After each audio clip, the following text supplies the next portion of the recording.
ઉનાના ધારાસભ્ય શ્રી કાળુભાઈ રાઠોડના સહયોગથી ઉના યોગા કેન્દ્રમાં sauce hospital Mahuva healthcare foundation દ્વારા મફત સર્વરોગ નિદાન કેમ્પનું આયોજન કરવામાં આવ્યું હતું।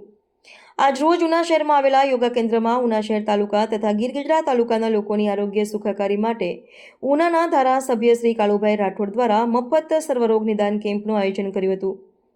મફત સર્વરોગ નિદાન કેમ્પના સહયોગી શ્રી આયોજક શ્રી ઉનાના માનનીય ધારાસભ્ય કાળુભાઈ રાઠોડ કેસી રાઠોડના માર્ગદર્શન હેઠળ SOS hospital Mahuva healthcare foundation દ્વારા મફત સર્વરોગ નિદાન કેમ્પનું આયોજન કરવામાં આવ્યું હતું। SOS હોસ્પિટલના મહુવાના ઉપક્રમે યોજાયેલા કેમ્પમાં 10 નિષ્ણાત ડોક્ટરશ્રીઓએ સેવા આપી। ઉનાના ધારાસભ્ય શ્રી કાળુભાઈ રાઠોડ દ્વારા આયોજિત વિનામૂલ્યે સર્વરોગ નિદાન કેમ્પમાં 300 થી વધુ દર્દીઓએ લાભ લીધો। ત્યારબાદ ધારાસભ્ય શ્રી કાળુભાઈ રાઠોડ દ્વારા યોગા કેન્દ્રમાં વૃક્ષારોપણ કરવામાં આવ્યું હતું।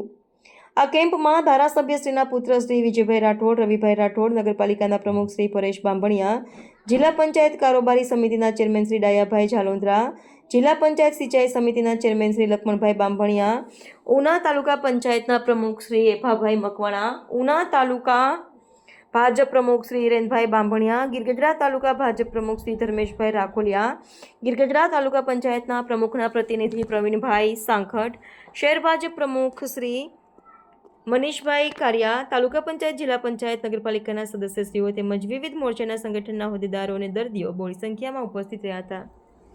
નમસ્કાર।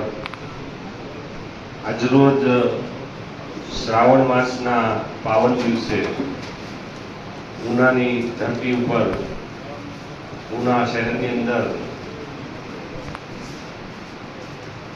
ઉના તાલુકાના લોકલાડીના એવા માનનીય ધારાસભ્ય શ્રી કાળુભાઈ રાઠોડ સાહેબ, જેઓ આ કાર્યક્રમના આ કેમ્પના આયોજક તથા અતિથિ વિશેષ છે એવા કેસી રાઠોડ સાહેબ, તેમજ માનનીય પરેશભાઈ બામણીયા સાહેબ, પ્રમુખ શ્રી નગરપાલિકા ઉના, તેમજ માનનીય શ્રી મયંકભાઈ જોશી સાહેબ, ઉપપ્રમુખ શ્રી નગરપાલિકા ઉના। આ કેમ્પના આયોજનમાં આપણા માનનીય ધારાસભ્ય શ્રી કેસી સાહેબે જે રીતે આયોજન, અમે તો અહીંયા આવ્યા તો જેવી રીતે SOS ની અંદર હોસ્પિટલની અંદર કામ કરતા હોય એવો માહોલ સાહેબ અમને જોવા મળ્યો કે અહીંયા આટલી સરસ અને સુંદર વ્યવસ્થા આપ સૌએ મળીને કરી છે। અને આની અંદર પધારેલ તમામ લોકોનું સૌથી પહેલા તો હૃદયથી આવકારું છું। SOS હોસ્પિટલની 2 જ મિનિટ વાત કરીશ।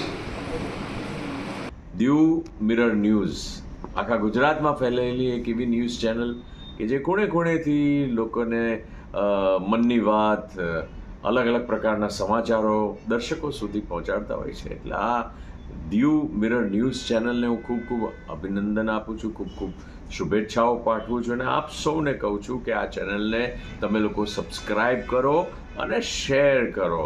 આપણા ગુજરાતને અને આપણી ગુજરાતી ભાષાને આગળ વધારો। જય જય ગરવી ગુજરાત। હાય, હું છું ક્રુઝિન સિંઘાનિયા। આપની આસપાસના સત્ય સમાચાર જાણવા માટે જોતા રહો દીવ મિરર ન્યૂઝ અને હા, લાઈક અને સબસ્ક્રાઇબ કરવાનું ભૂલતા નહીં। Thank you. હેલો, નમસ્કાર, જય શ્રી કૃષ્ણ। હું છું તમારો પ્રિય ખજૂરભાઈ। તમામ ગુજરાતીઓને કહીશ કે સરસ મજાનું ન્યૂઝ એવું કે દીવ મિરર ન્યૂઝને જોતા રહેજો। જય માતાજી, જય શ્રી કૃષ્ણ।